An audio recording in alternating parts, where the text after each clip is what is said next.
독수리 탐험 미국 멕시코 갈등이 다시 고조되고 있다. 하지만 이번에는 멕시코가 압박 수위를 높이고 있다. 이번에는 트럼프가 관세를 위협하는 것이 아니라 멕시코가 카르텔 폭력에 대한 책임을 물어 미국 총기 제조업체들을 상대로 소송을 제기한 것이다. 그리고 이제 이 사건은 미국 연방대법원까지 올라갔다. 함께 살펴보자.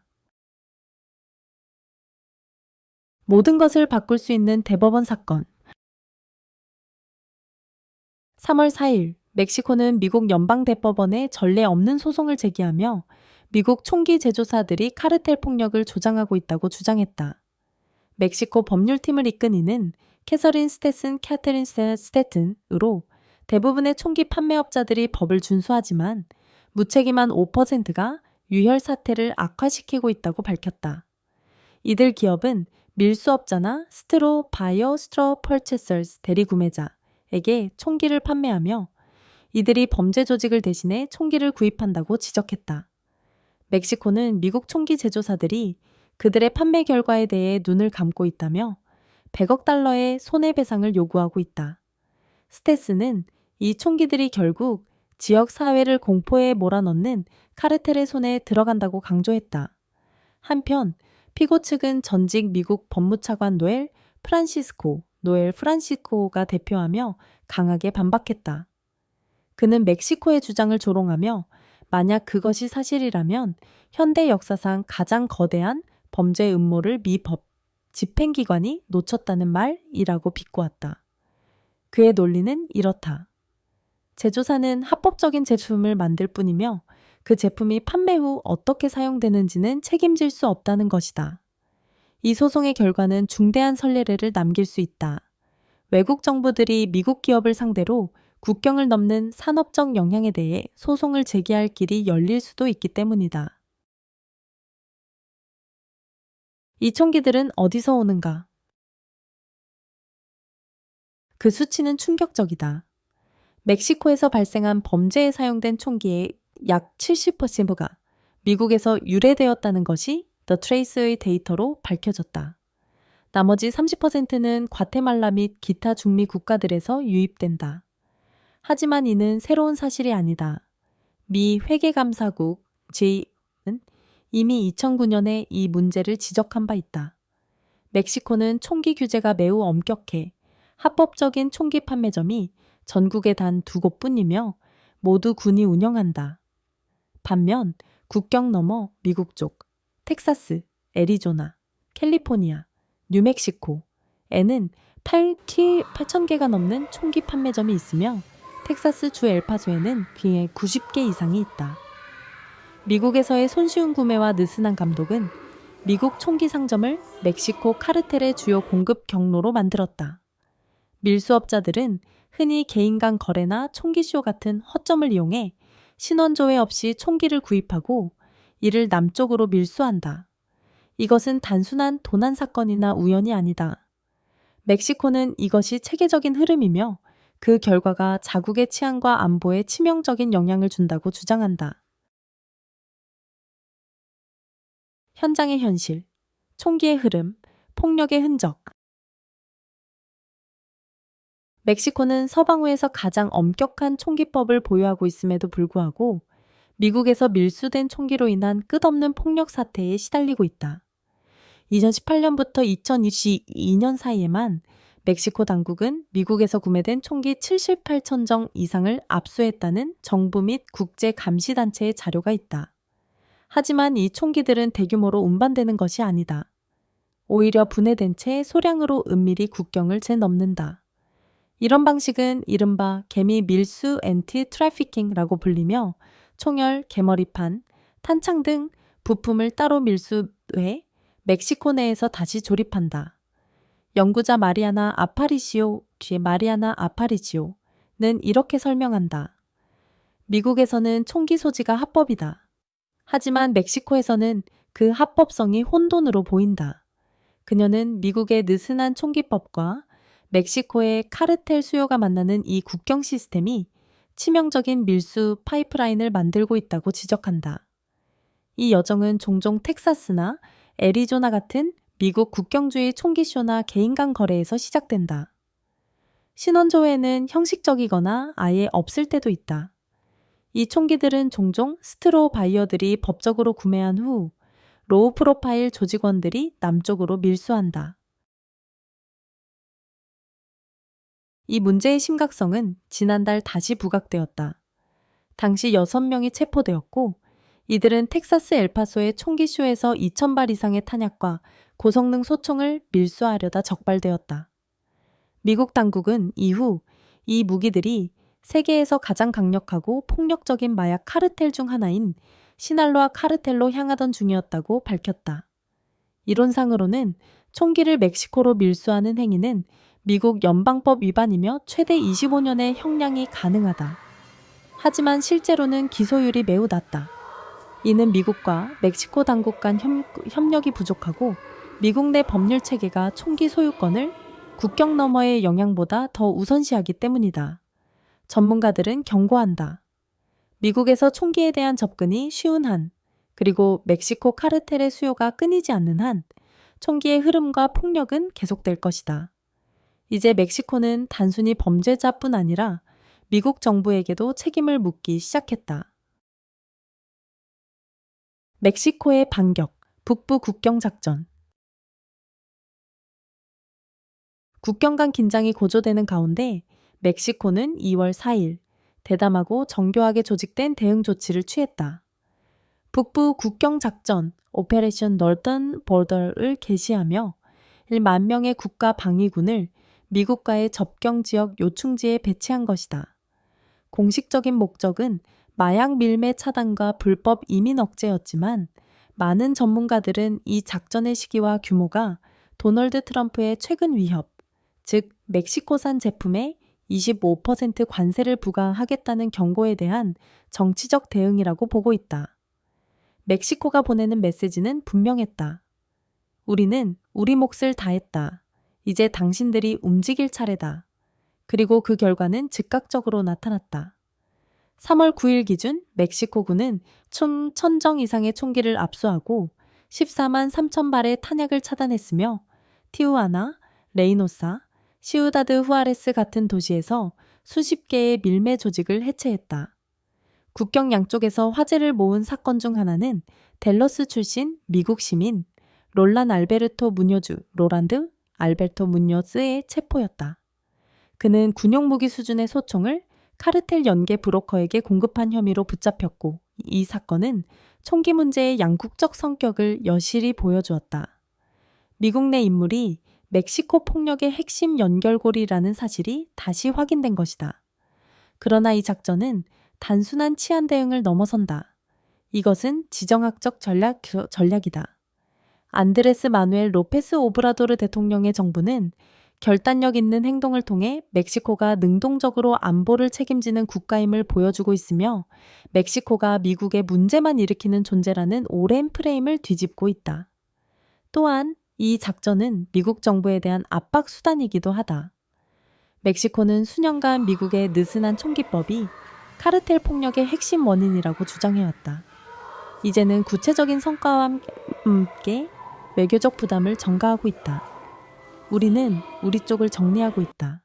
이제 미국이 정리할 차례다.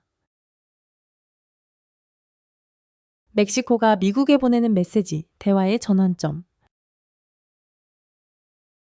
3월 9일 멕시코시티에서 열린 기자회견에서 클라우디아 쉰바움 대통령은 단호한 어조로 다음과 같이 밝혔다. 이것은 단지 국경 보안의 문제가 아닙니다. 국가 전체의 안녕이 달린 문제입니다. 우리는 우리 몫을 다했습니다. 이제 미국이 총기 유입을 막을 차례입니다. 이 한마디는 멕시코 외교 전략의 근본적 전환을 의미한다. 이전 정부들의 방어적 태도는 사라졌고 지금의 멕시코 정부는 간청하지 않는다. 요구한다.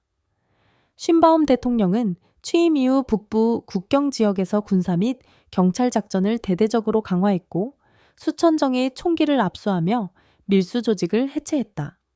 그러나 그럼에도 불구하고 총기는 계속 흘러 들어오고 있다. 대부분은 미국에서 유래된 것이다. 이 현실은 멕시코 외교 전략의 핵심 축이 되었다. 수십 년간 미국은 마약, 특히 펜타닐의 남하를 문제 삼으며 멕시코를 비난해왔다. 그러나 이제 쉰바움은 이 프레임을 전복하고 있다. 그것도 국제 무대에서. 그녀의 정부는 이제 명확히 주장한다. 멕시코 카르텔 위기의 진짜 뿌리는 마약이 아니라 총기다. 그리고 그 총기 대부분은 미국 내에서 제조, 판매, 밀수되고 있다. 그녀는 미국 총기 규제 실패가 단순한 국내 문제가 아니라 국경을 넘어선 국제적 문제라고 지적한다. 그리고 이는 치명적인 결과를 초래한다. 이 새로운 담론은 양국 관계를 재구성하려는 전략의 일부이다. 쉰바움은 이제 총기 폭력을 공동의 비극이 아니라 공동의 책임으로 정의하고 있으며 그 책임이 더 이상 멕시코만의 몫이 아님을 분명히 하고 있다. 그녀의 메시지는 분명하다. 미국이 이민과 마약 단속에서 협력을 원한다면 먼저 총기 밀매를 단속해야 한다. 멕시코는 할 만큼 했다. 이제 미국이 행동해야 한다. 한편 캐나다는 과감한 새로운 행보. 멕시코가 워싱턴을 압박하는 동안 캐나다는 조용하지만 극적인 움직임을 보이고 있다. 미국에서 멀어지는 방향으로 전통적 관례를 깨고 신임 총리 마크 카니이는 첫 해외 순방지로 워싱턴이 아닌 유럽을 택했다. 그는 프랑스와 영국에서 환영받으며 캐나다 외교의 재조정을 분명히 뒷말했다. 파리에서는 호주와 함께 차세대 레이더 시스템 공동 개발을 위한 65억 달러 규모의 방위 계약을 발표했다.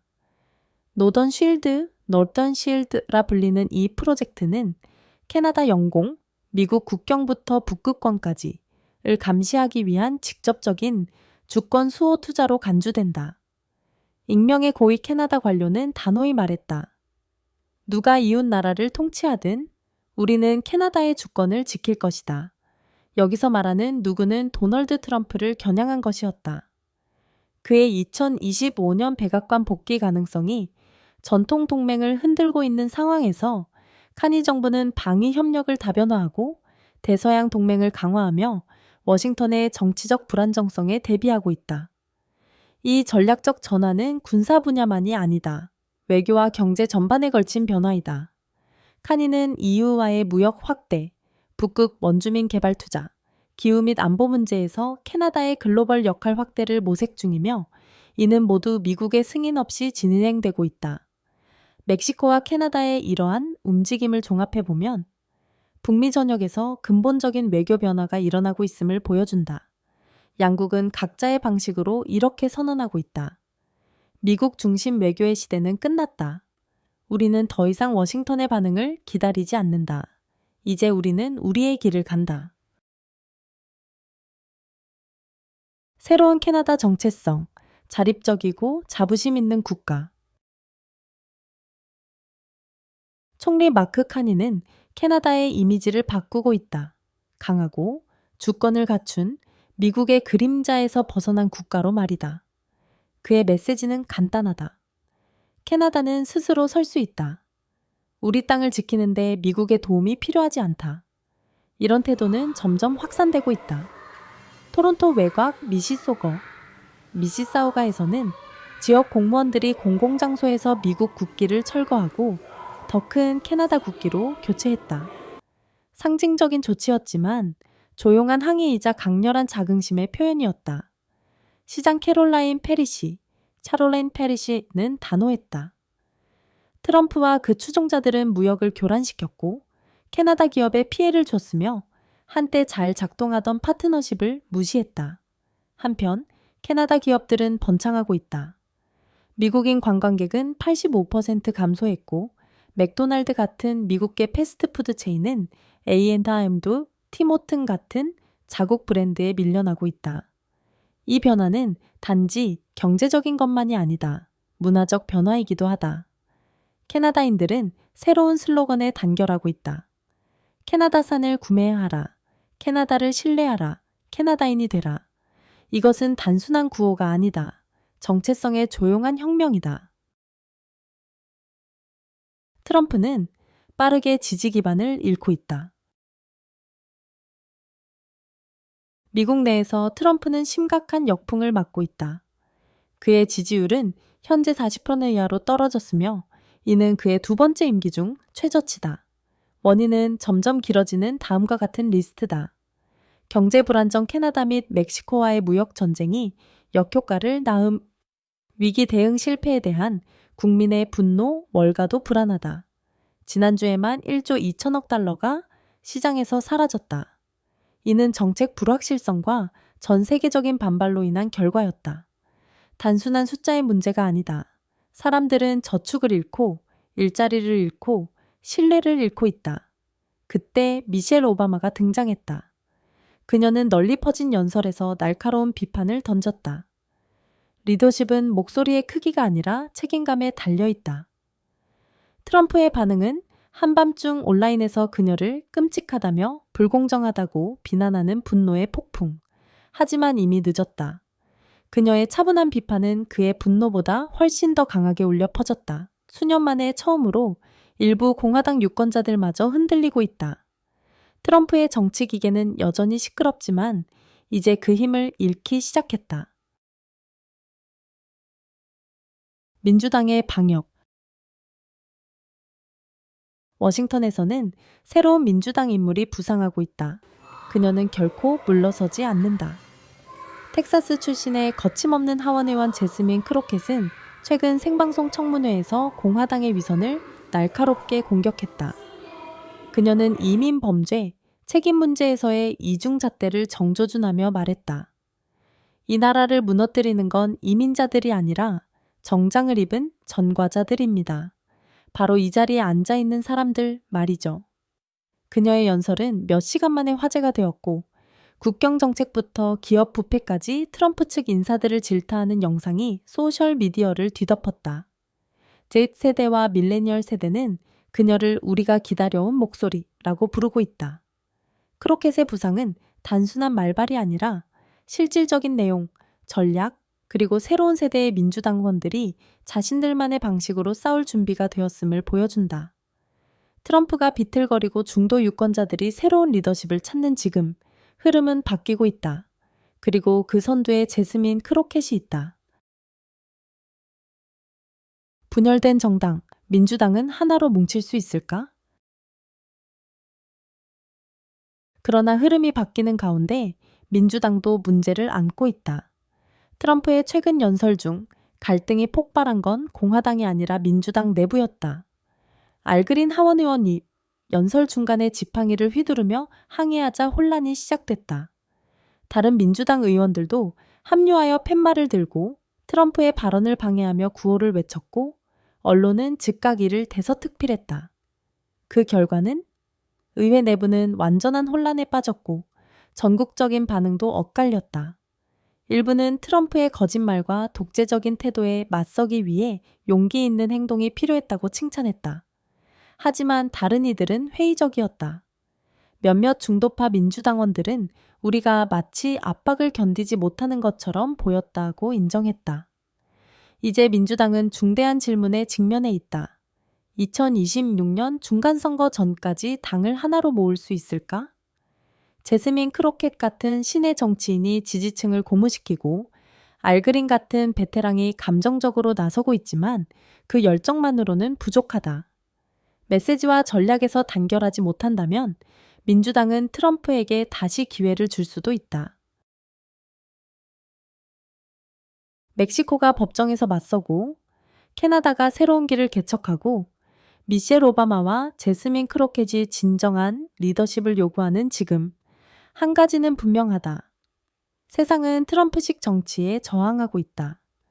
그리고 가장 놀라운 반전은 그 여파가 국제 무대에만 머물지 않는다는 것이다. 그 타격은 트럼프에게 가장 아픈 곳, 바로 그의 본거지로 돌아오고 있다. 과연 그는 다시 일어설 수 있을까? 아니면 이것이 그의 영향력 종말의 시작일까? 구독 버튼을 누르고 알림을 켜세요. 이야기는 아직 끝나지 않았습니다.